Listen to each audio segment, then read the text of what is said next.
Hi, I'm Kathleen, and this is the first theoretical workshop for the Swan Lake Citizen Science Lab on the basics of nature and wildlife photography. The in-field portion of this workshop will have two options for the date, the first of which will be on August 24th from 4 to 8 p.m. So please drop by Swan Lake Park during that time. So before we get started, I just want to say the most important thing in nature and wildlife photography is to make sure that you take the time to really enjoy the moment in nature and have fun. Oh, so what is photography? By its etymological roots, photography literally means that which has been written or drawn with light, from the perfect passive participle of the verb grapho, meaning to write or draw, and the word phos, meaning light in ancient Greek. This light can be metaphorical or literal. So you can think of it in that sense when you're practicing photography as well.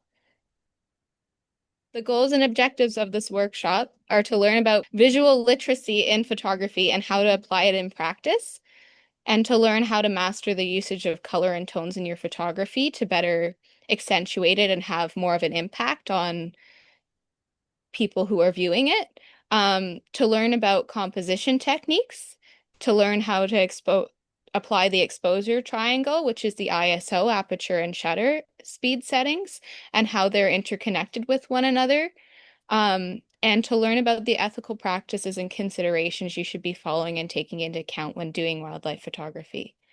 So, what is visual literacy? Visual literacy with regards to photography is the ability to interpret, analyze, and create meaning from images.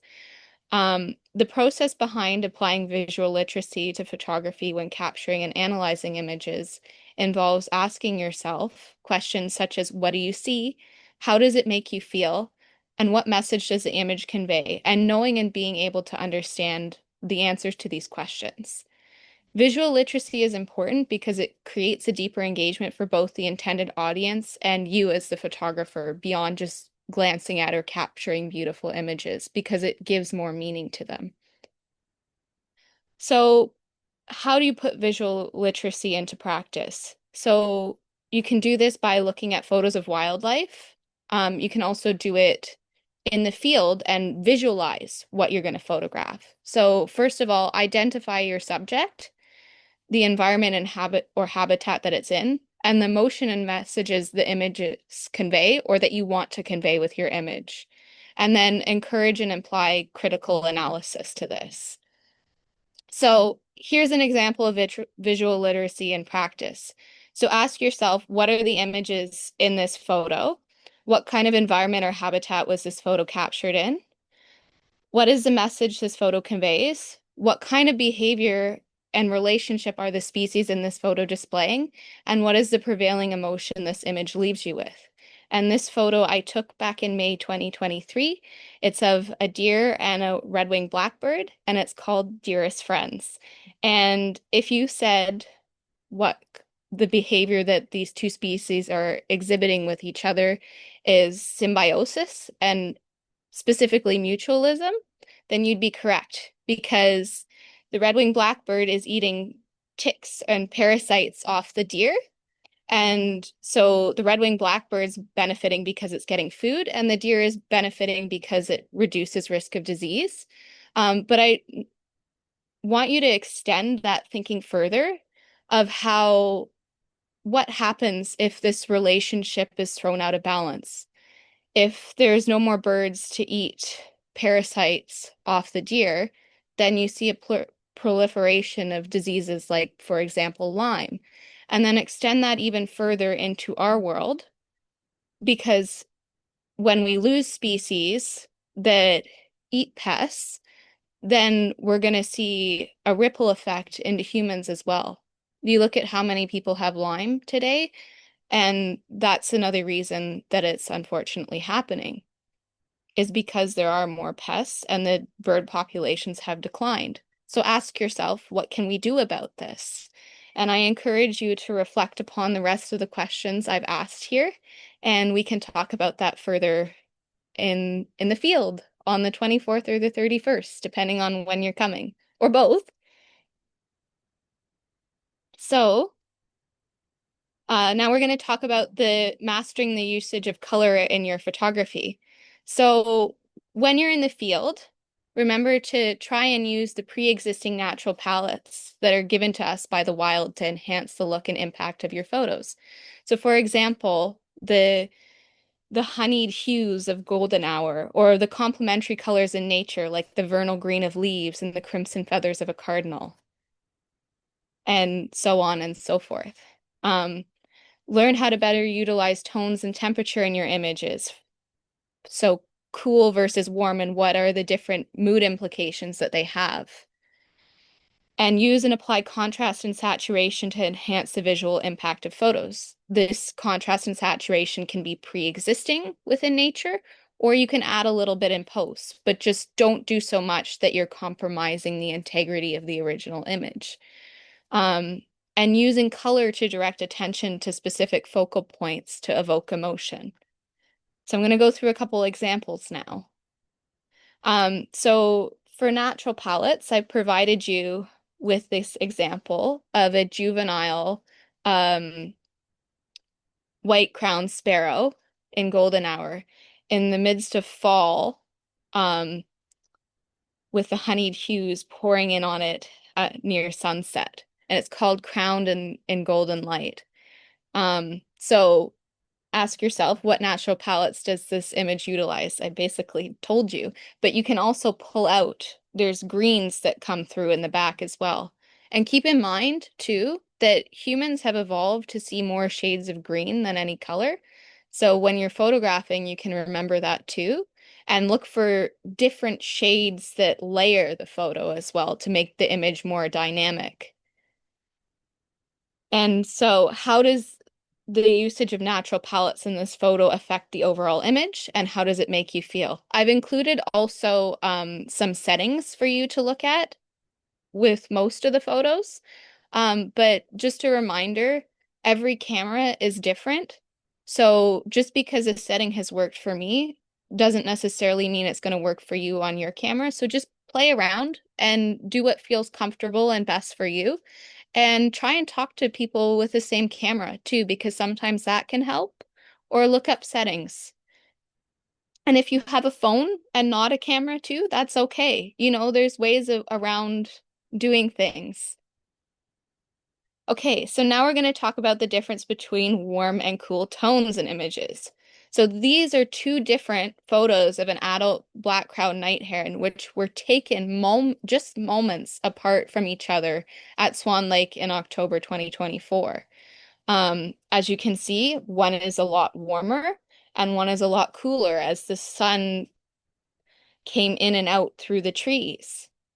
So warm tones. What do the warmer tones of this image help to emphasize, and how does it make you feel, and how does it make the subject appear?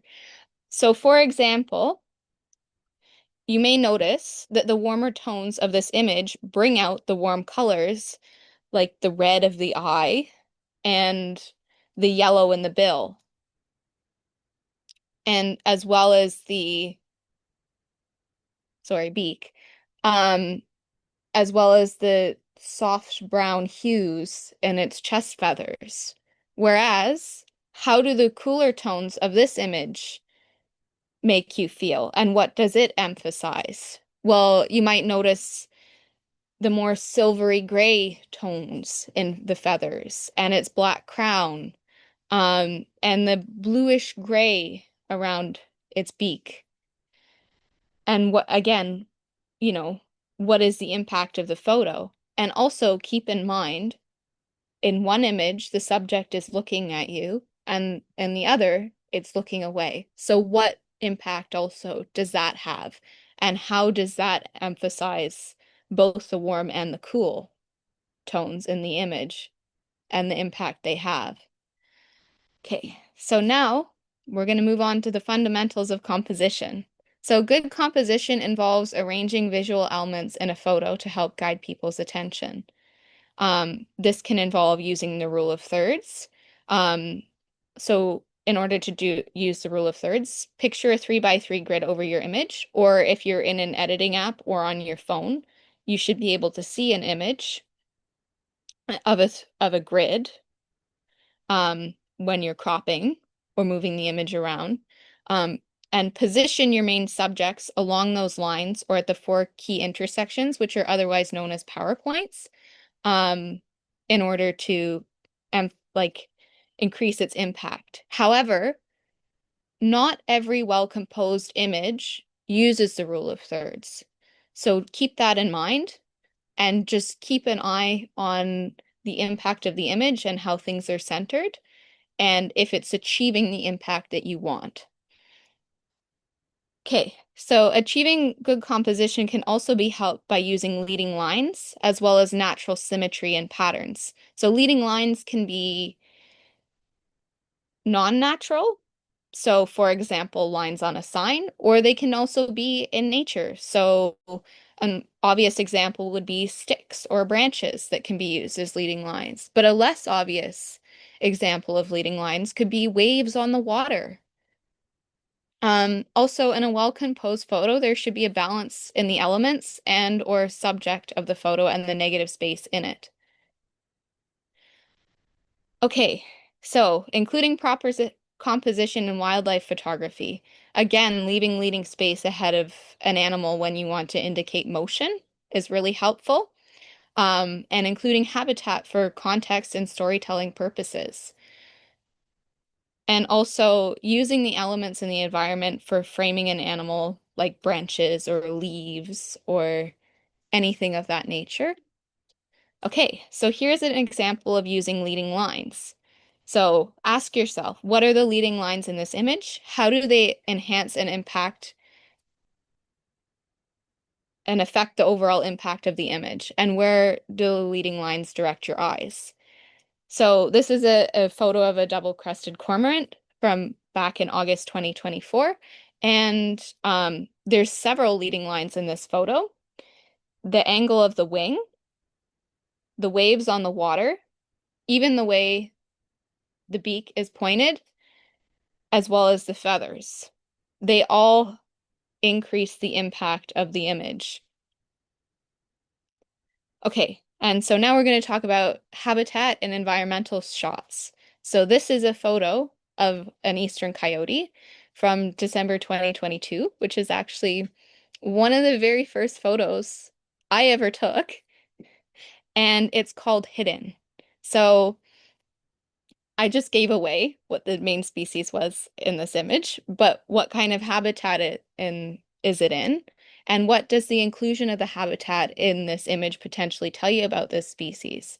Are they perhaps more secretive and elusive? What is the overall impact of this photo and the prevailing emotion it leaves you with?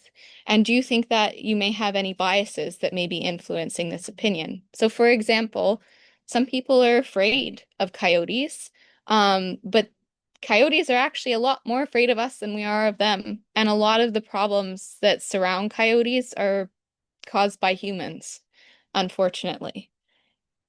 So think about that and think about, what biases there are in society and why they're there. Okay, so using environmental elements as frames. So what are the environmental elements used in this image as a frame, and how does it enhance the subject and the overall impact of the photo? And what is this photo maybe another good example of? That I'm not going to tell you. You'll have to analyze and tell me. But as you can see, the environmental elements used in this frame is the crook between the two branches of the tree, as well as the sticks around the face of the raccoon. Okay, so what is bokeh? Bokeh is the aesthetic quality of the blur and out of focus areas of an image, especially the out of focus highlights created by a camera lens and the impact that it has on you. So it can be used to isolate a subject within an image by blurring the background and thus drawing the audience's eye to the subject, which is sharply in focus, much like the example on the right of a morning cloak butterfly on a stalk of goldenrod from the previous year, which is called the cloak of the morning. So what is catchlight? A catchlight is a gleaming reflection of a light source in a subject's eye. It's a technique which is used in photography to assist with adding depth, dimension, and to make an image come to life, so to speak, by illuminating the subject's eyes. Again, not every single good image has bokeh or has catchlight, but they can certainly help in specific instances. So, for example, I don't know if you noticed, but this has bokeh in the background as well. But it also has a catchlight on the chipmunk's eye. So it might have looked flat without it, right? Like it really makes it feel like the chipmunk is coming out of the image and looking at you. And it's called the busiest little builder because chipmunks are very much fastidious little builders and they make these expansive tunnels with their burrows. And you can read more about that and we can talk more about that in the field too.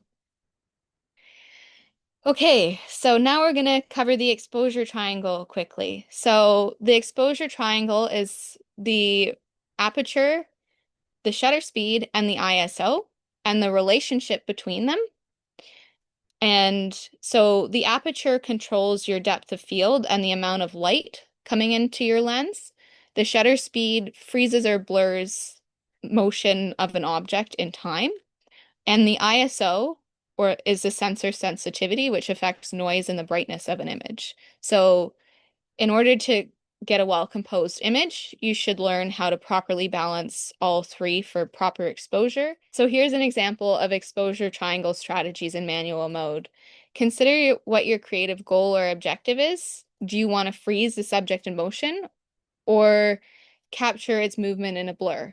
For freezing a subject in motion, use a fast shutter. So for example, 1/1600 seconds, a wide aperture and a higher ISO, depending on what natural light you have to work with. For capturing the movement of a subject in a blur, use a slow shutter, a small aperture, and a low ISO.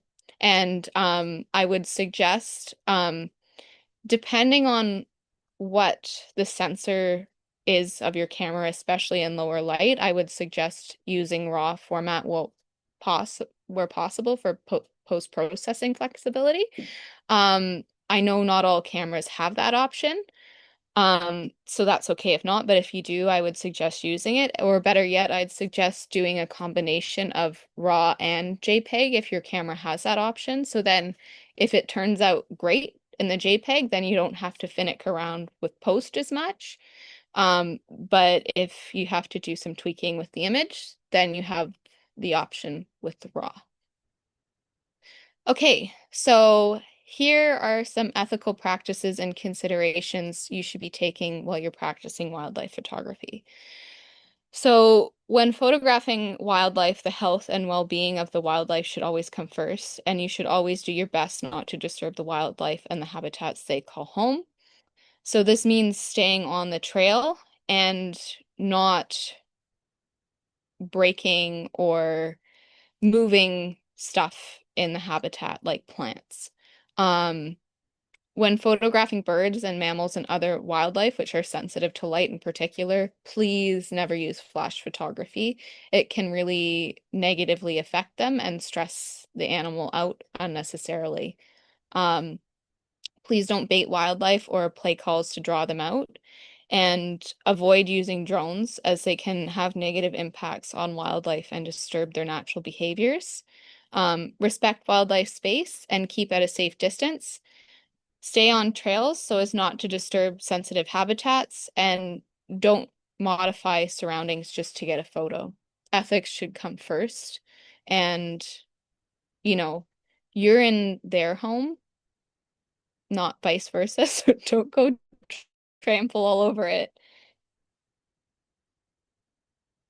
Um, And so a good example of more ethical practices to follow while you're practicing wildlife photography would be those from National Geographic, which I've included for you to read through on the slides. I'm not going to go through them all now, but you can read through them on your own time, and then we can discuss them further in the field, as well as the Birds Canada Birding Code of Ethics too. I think they all have values that are very much in line with what people should be practicing and, just, you know, leaving no trace or as little trace as you can when you're in nature because humans already leave a lot.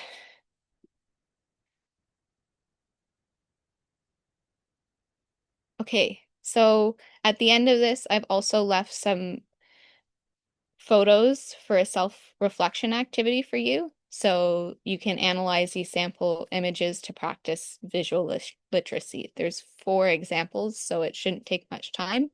And again, we can just talk about it in the field.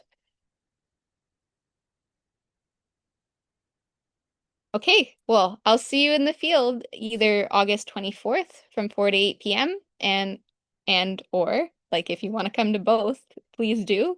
Um, August 31st from 4 to 8 p.m. and it's drop-in. So you can come by whenever during that time period.